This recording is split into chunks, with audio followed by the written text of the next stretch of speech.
सभी की शुद्ध आत्मा को अनंत वंदन नमन। एक बहुत सुंदर चिंतनकार ने एक चिंतन लिखा है।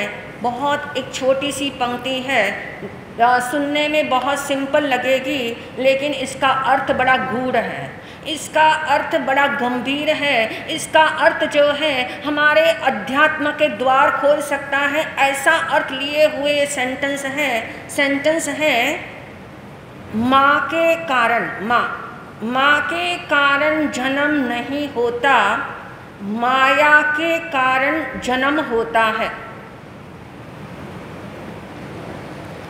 बोल के देखिए, माया के कारण जन्म होता है। अब इसको हमें समझना है। माँ के कारण जन्म नहीं होता, दिखता तो ऐसा है कि माँ के कारण जन्म हुआ, माँ की वजह से जन्म हुआ, माँ न होती तो कौन जन्म देता। दिखता ऐसा है, और जो दिखाई देता है वो अधूरा सच होता है। जो दिखाई देता है वो ऊपर का सच होता है, और ऊपर के सच से हम कहीं नहीं पहुंचते। इसलिए ज्ञानियों ने कहा इसके आगे का पाठ देखो। आपको इतना आज तक जीवन के 50, 55, 60 वर्ष बीत गए और इतना मालूम है कि माँ के कारण जन्म हुआ, लेकिन आगे का वाक्य नहीं पता। माँ के कारण जन्म नहीं हुआ, माया के कारण जन्म हुआ। और माया शब्द सबसे पहले समझे। माया किसको कहते हैं भूपेंद्र जी? माया का अर्थ क्या है? हाँ, क्या? अच्छा, कषाय। माया का शब्द का अर्थ क्या और भी समझ सकते हैं। लोक व्यवहार में माया शब्द कैसे बोलते हैं? मोह माया एक शब्द है, इसके आगे माया के आगे क्या लगाया? मोह माया। एक लगाते हैं काया की माया, काया माया। कुछ लगाते हैं माया छाया, यानी माया छाया, काया माया कह दो, मोह माया कह दो। इसका अर्थ समझना है। माया शब्द और माया शब्द जब भी सुनने को मिले, और आपको ये भी मालूम है कि साहित्य के अंदर माया शब्द को लक्ष्मी के नाम से भी जाना जाता है। जो व्यक्ति बहुत धनपति हो, क्या कहते हैं? बहुत माया है इसके पास, अपरंपार माया है, अपार माया इसके पास है। यानी धनी आदमी को भी उसके धन के कारण माया शब्द के साथ उसको जोड़ा जाता है। बहुत माया है, यानी माया का पहला सामान्य सा अर्थ है लक्ष्मी। माया का दूसरा अर्थ है जिसको जानना बहुत जरूरी है। माया शब्द आता है कपट के रूप में। कहते हैं ना माया, इसके अंदर बहुत मायाचारी है। मायाचारी यानी माया का आचरण है, मायाचारी है। ये व्यक्ति बड़ा मायाचारी है, बच के रहना। यानी बड़े खेल खेलता है, बड़े खेल खेलता है। कहाँ कब किसको जो है वो अपने कहते सांचे में उतार दे, पता न लगे। यानी इससे बच के रहना, इसको समझते हैं माया यानी कपट। ये सेकंड अर्थ हो गया। तीसरा अर्थ उससे भी गंभीर, तीसरा अर्थ बता दिया। माया शब्द का अर्थ है भ्रम। शब्द क्या है? इल्यूशन। जो जैसा नहीं है वैसा दिखता हो, जो जैसा है दिखता है वैसा वो नहीं है, वैसा वो नहीं है। यानी भ्रम में पड़ जाना, छल, जिसको हम कहते छलावा हो गया। मेरे साथ छलावा हो गया, मुझे लगा कि यहाँ पानी है या जमीन है, ऐसा मुझे दूर से ऐसा लगा।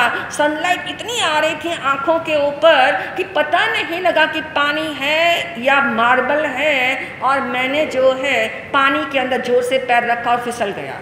यानी ऐसा एक्सपीरियंस बहुतों को हुआ है।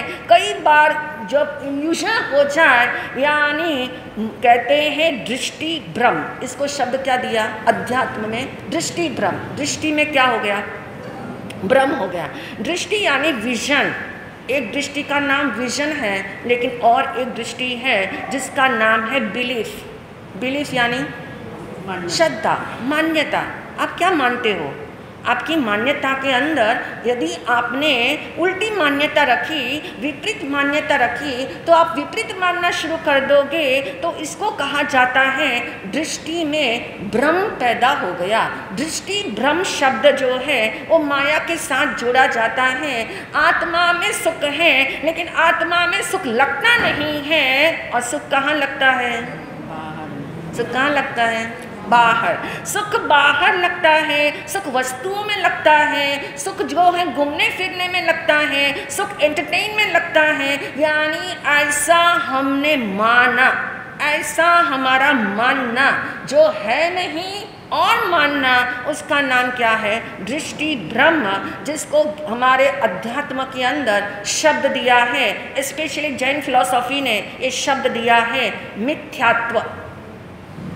मिथ्यात्व शब्द का एनालाइज करो, मिथ्या प्लस त्व। मिथ्या यानी हम कहते कई बार तेरी बात मिथ्या है, जो तू बोलता है वो सही नहीं है, तेरी बात मिथ्या है, तेरी सोच मिथ्या है, तेरे सोच के नज़रिए में मिथ्या है। यानी मिथ्या यानी गलत, मिथ्या यानी झूठा, मिथ्या यानी जो राइट नहीं है, जो रॉन्ग है, उसको हम कहते हैं मिथ्या। और त्व शब्द लगाए, त्व यानी क्या? त्व शब्द लगाया है यानी पना, झूठा पना। एक व्यक्ति झूठ बोलता है वो तो बहुत ऊपर की बात है, लेकिन एक व्यक्ति झूठ मानता है। झूठ मानना और झूठ बोलने में बहुत अंतर है, इसीलिए मिथ्यात्व शब्द आया। मिथ्यात्व यानी झूठापना, जिसमें सुख नहीं है उसमें सुख मान लिया, तो झूठापना ऐसा निर्मित हो गया, दृष्टि भ्रम हो गया, छल हो गया। किसके साथ?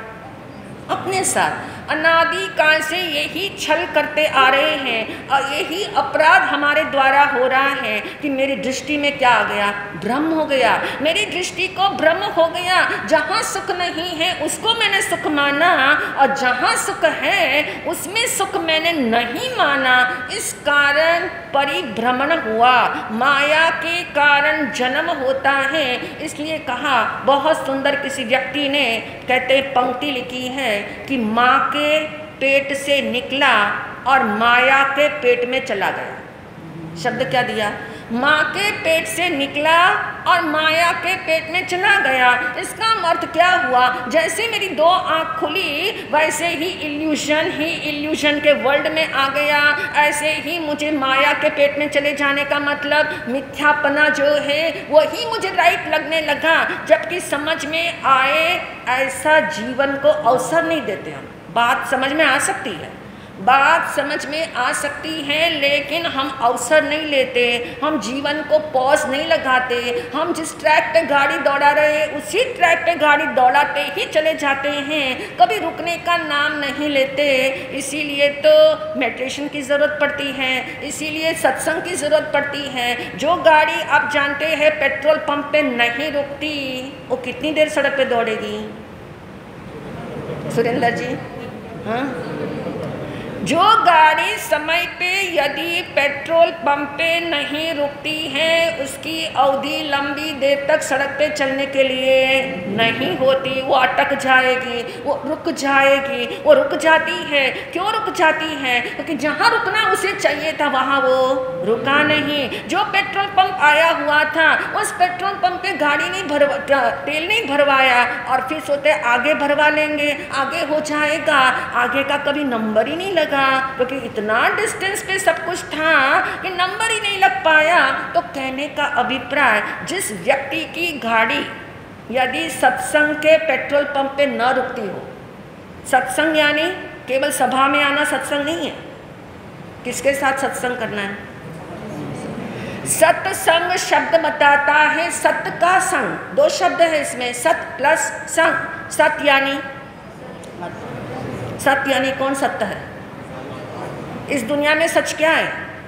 एक आत्मा, एकमात्र आत्मा सच है और बाकी सब रिलेटिव सच है, रियल सच नहीं है। रियल यानी त्रैकालिक, ये त्रैकालिक सच नहीं है, ये सब रिलेटिव सच है। और इसलिए कहा कि सत्संग से अभिप्राय सत्ता मात्र यानी एग्जिस्टेंस, जो मेरी एग्जिस्टेंस है, जो मैं आत्मा हूँ, जो मैं शुद्ध आत्मा हूँ, ऐसा मैंने अपने स्वरूप को जाना, उसके साथ थोड़ी देर बैठना, संग करना, सत्य का संग करना नहीं, सत्य का संग करना। सत्य का संग करना अलग मीनिंग हो जाएगा। सत्य संग का मतलब सत्ता मात्र जो मैं हूँ उसके संग थोड़ी देर बैठना, उसके संग बैठना, उससे अटेंशन देना, उससे अटैच होना, उसका नाम सत्संग है।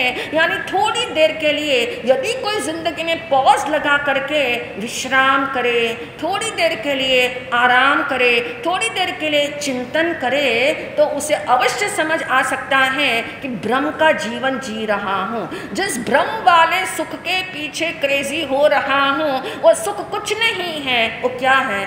ब्रह्म है। वो ब्रह्म कैसा है? एक छोटे से एग्जाम्पल से समझते हैं, बहुत क्लियर हो जाएगा कैसे ब्रह्म में हम जीते हैं। एक व्यक्ति है चेतन मूर्ति जिसका नाम है, और चेतन मूर्ति की पत्नी ने चेतन मूर्ति को कहा, लंबे समय के बाद मैं अपने माँ के घर जा रही हूँ, वहाँ कोई फंक्शन है और उसको मुझे अटेंड करना है, और मेरे पास पहनने लायक जो है कोई ऐसी ज्वेलरी नहीं, मेरे पास ऐसी डायमंड की कोई ज्वेलरी नहीं, तो आप मेरे लिए क्या लाना? एक डायमंड की सेट लाना। अब बात छोटी सी थी, उस व्यक्ति ने कहा ठीक है, लाने की कोशिश करूँगा। और जब वो रात को लौटा, वो कहते हैं आर्टिफिशियल वाला लेके आ गया, नकली हार लेके आ गया, नकली डायमंड का नेकलेस लेकर के आ गया, और उसने कहा ये नकली है, अभी इसी से काम चला लेना, अभी इस समय तो इसी से काम चला लेना, आगे की बात आगे सोच लेंगे। और उस लेडी ने भी, उसकी पत्नी ने कहा कोई बात नहीं, ठीक है, पहन करके चली गई। अब वहाँ जा कर के क्या हुआ देखो, अब देखिए यहाँ से बात एक्चुअल शुरू होती है।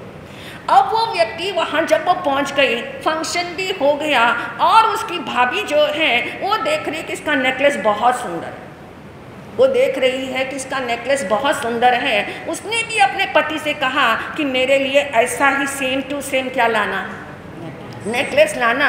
ये डिज़ाइन, ये चीज़ मुझे बहुत भा गई है, लुभा गई है। और उसने भी सोचा इतनी हैसियत इस समय नहीं है, इतना पॉकेट इस समय परमिट नहीं करता, और उसने भी क्या किया, आर्टिफिशियल वाला ला करके दे दिया। अब आर्टिफिशियल वाला जो उसने ला करके दे दिया, और उसको बता भी दिया कि आर्टिफिशियल है, अभी इस समय इस साल तो इसी से काम चलाओ, अगले साल विचार करेंगे, अगले साल और आगे की प्लानिंग करेंगे, इतना कह दिया। अब उस भाभी को लगा नेकलेस तो बहुत सुंदर है, लेकिन है कैसा? नकली। कौन सा असली है उसकी आंखों में? उसको कौन सा असली लग रहा है?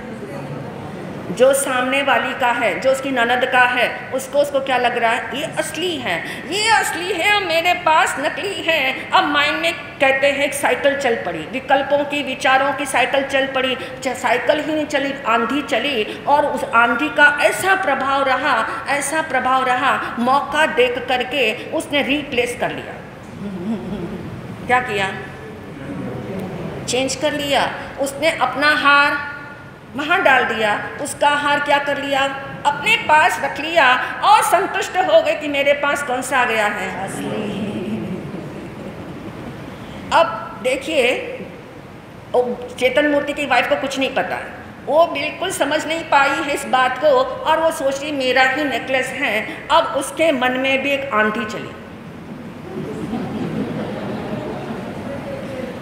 अब आप समझ ही गए होंगे उसके मन में क्या चला कि घर जाने से पहले मेरी भाभी के पास नया नेकलेस आया हुआ है, और वो नेकलेस जो है रियल है, वो मेरे पास नहीं है, मेरा तो आर्टिफिशियल वाला है। तो क्यों नहीं मैं जाते जाते क्या कर लूँ? दोनों के पास क्या हो गया? अपना अपना। इसको कहते हैं दृष्टि भ्रम, इसको कहते हैं इल्यूजन। जो नकली है उस नकली को हम मान ही नहीं पा रहे हैं, उसको असली मान करके कि माना क्या है, जो दूसरों के पास है वो असली है और मेरे पास है वो नकली है, तो उसको क्या करें, हम रिप्लेस करें। इसी वजह से हमारा अनादिकाल से परिभ्रमण हुआ। यदि स्टोरी को बड़ी गहराई से आकलन करोगे तो समझ आएगा, नकली के पीछे, नकली सुखों के पीछे हम इतने ज़्यादा दीवाने हो चुके हैं, हम भूल जाते हैं ये सुख आया कहाँ से है। यदि 5 इंद्रियों के माध्यम से, मन वचन काया के माध्यम से जो सुख हमें सुख लगता है वो किस कारण लगता है, क्योंकि सामने इंद्रिय विषय है, सामने इंद्रियों का विषय, सामने रसगुल्ला है और आपके पास जो है खाने की इच्छा हुई और आपने फील किया कि रसगुल्ला है, मैं खा सकता हूँ, मीठा स्वाद आएगा, वो सुख आपको सुख लगा और उसी समय जो है आपने उसका स्वाद लिया तो आपको एक कहते हैं अंदर में सेटिंग हो गई। क्या सेटिंग हो गई? किसने सुख दिया आपको? किसने सुख दिया? रसगुल्ले ने। अब मन में क्या धारणा बैठी? रसगुल्ले के कारण सुख मिला। अब क्वेश्चन ये है, हम इतने दिनों में इतना तो समझ चुके हैं कि नॉन लिविंग थिंग्स के अंदर क्या नहीं है? सुख नहीं है, सुख देने की ताकत नहीं है, सुख उसकी प्रॉपर्टी नहीं है। उसकी प्रॉपर्टी क्या है? रसगुल्ले की प्रॉपर्टी क्या है? एनालाइज करो कैडबरी की तरह। रंग कौन सा है? मतलब हमें इसलिए समझना है क्योंकि हमारे माइंड के अंदर ये जो सेटिंग बैठी हुई है कि रसगुल्ला सुख देता है, ये डायमंड का नेकलेस सुख देता है, ये कपड़े पहनने से सुख मिलता है, उसको इरेडिकेट करना है। उसको हमने इरेडिकेट इसलिए करना है, नहीं तो इल्यूशन मिटता नहीं। रसगुल्ला खाना छोड़ने की बात नहीं कर रहे, छोड़ने की तो बात आप जो है कब से कर रहे हो, बट बिना समझे। छोड़ने के लिए त्याग की जो भावना अंदर से उठती है ये बहुत बड़ी बात नहीं है। जितनी बड़ी बात है मिथ्यापने को छोड़ने की बात, दृष्टि भ्रम को निकालने की बात। जब दृष्टि भ्रम निकल जाएगा आपको इतना आश्चर्य लगेगा फिर इस वर्ल्ड में है क्या। लेकिन आप देखते हो उस रसगुल्ले के अंदर जो स्वाद आने को है, जो स्वाद लगने को है, लगता ऐसा है कि रसगुल्ला मुझे सुख देगा। रंग उसका सफ़ेद है, गंध उसकी सुगंधित है और रस कैसा है? मीठा। स्पर्श कैसा है? मुलायम, यानी आप चिकना है, मुलायम है। अब आप देखिए इसमें सुख नाम की कोई भी चीज़ नहीं है।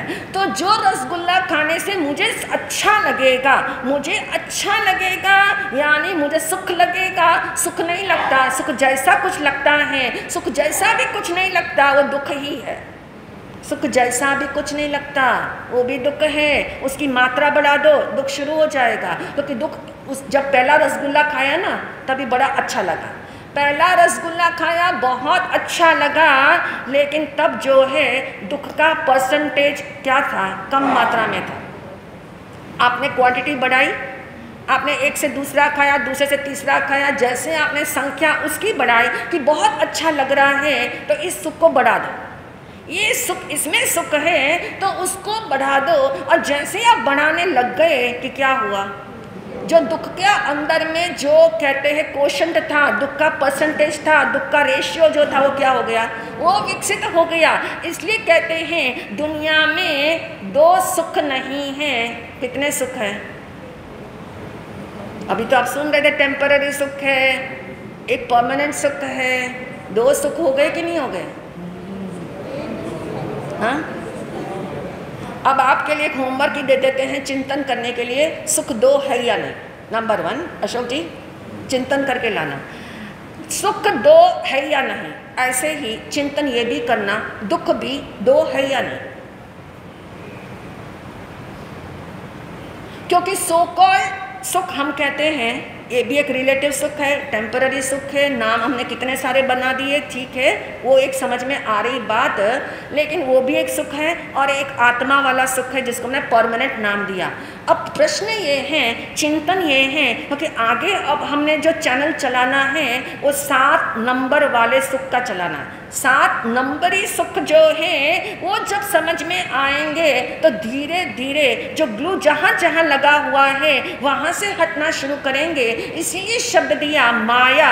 ये माया यानी भ्रम, और भ्रम को हटाने के लिए पहले भ्रम की बात समझेंगे। ये माया का जाल कैसा है, इसने कैसा जाल बुना हुआ है, सुख एक है या सुख 2 है, इसका आप चिंतन करके लाएंगे तो आपको जो है दुख का भी आइडिया लग जाएगा कि दुख भी एक है या दुख 2 है। क्या मानना, कैसा मानना और उसके ऊपर कैसे फोकस करना और इस माया के भ्रम को कैसे हटाना, उसके भाव अवसर पे ओम शांति।